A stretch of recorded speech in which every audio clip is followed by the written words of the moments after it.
Action வந்து நிறைய English படங்களில் பார்த்துட்டோம், நிறைய ஸ்லாஷன் மூவிஸ் எல்லாம் இப்படி தான் இருக்குது. பட் அந்த பிஜிஎம் தான் எனக்கு தெரிஞ்சு இதில் ஹைலைட்டு. நீங்கள் அந்த பிஜிஎம் இக்னோர் பண்ணிட்டு ஸ்லாஷர் பார்த்தீங்கன்னா ஓட்டி விட்டுருவீங்க. அந்த அளவுக்கு தான் யூஸ்வல் ஃபைட்டிங் தான்.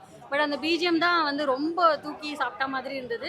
ஸோ 70-30 தான் நான் சொல்வேன். ஆக்ஷன் நிறைய மூவியில் பார்த்துருக்கோம், பட் மியூசிக் ரொம்ப புதுசாக இருந்தது. அந்த பேங்கராக இருந்தது. ஆக்சுவலி ரொம்ப சூப்பராக இருந்தது. படம் எனக்கு தெரிஞ்ச ஒரு யூஸ்வல் மூவி மாதிரி அப்படியே போயிட்டுருக்கோம். அனிருத்தோட மியூசிக் இருந்ததுனால இப்போது கண்டிப்பாக இது தேட்டரில் தான் வந்து செலிப்ரேட் பண்ணோம். அப்போ தான் அந்த சவுண்ட் எஃபெக்ட்லாம் ரொம்ப நல்லா எக்ஸ்பீரியன்ஸ் பண்ண முடியும்.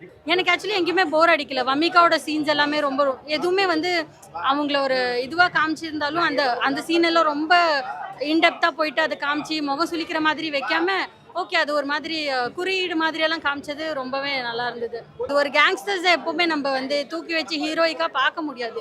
இதுவும் அந்த மாதிரி தான். இதில் அவர் ஒரு நல்ல ஹீரோவாக இருந்தாலுமே அவர் ஒரு கேங்ஸ்டர். ஸோ இது ஜஸ்ட் என்டர்டெயின்மெண்ட்காக பார்த்துட்டு அப்படியே விட்டுட்டு வந்துடுறது தான். சான்ஸே இல்லை. ஒரு மார்க்கெட்லேருந்து ஒரு ஃப்ரெஷ்ஷான ஹீரோ கொண்டு வந்து நடிக்க வச்ச மாதிரி இருக்கும். அவர் ஆல்ரெடி ஒரு டைரக்டர், அதுக்கப்புறம் இதில் நடிச்சிருக்காரு அப்படின்லாம் இல்லை. லைக் நம்மளோட அந்த மாஸ்டர் கிளைமேக்ஸ் ஃபைட் ஒன்று பார்ப்போம்ல, அது இன்னும் கொஞ்சம் எக்ஸ்டெண்ட் ஆனால் நல்லாயிருக்கும்னு தோணும். அந்த எக்ஸ்டெண்ட் ஆனது ஒரு ஃபுல் படமாக லோகேஷ் நடிச்சா எப்படி இருக்குமோ அப்படி இருக்குது. ஆக்சுவலி இந்த மாதிரி பண்ணிட்டாரு, பட் அவரோட முகத்துக்கும் அவர் வச்சிருக்கிற ஃபேஸ் எக்ஸ்பிரஷனுக்கும் இதுதான் நல்லா இருக்கும்னு தோணுது. இல்லைனா ஒரு போலீஸ் ரோல்லாம் ட்ரை பண்ணலாம், இந்த டிடெக்டிவ் கைண்ட் ஆஃப். ஏன்னா அவரோட ஃபேஸ் அவ்வளோ ரகடானது.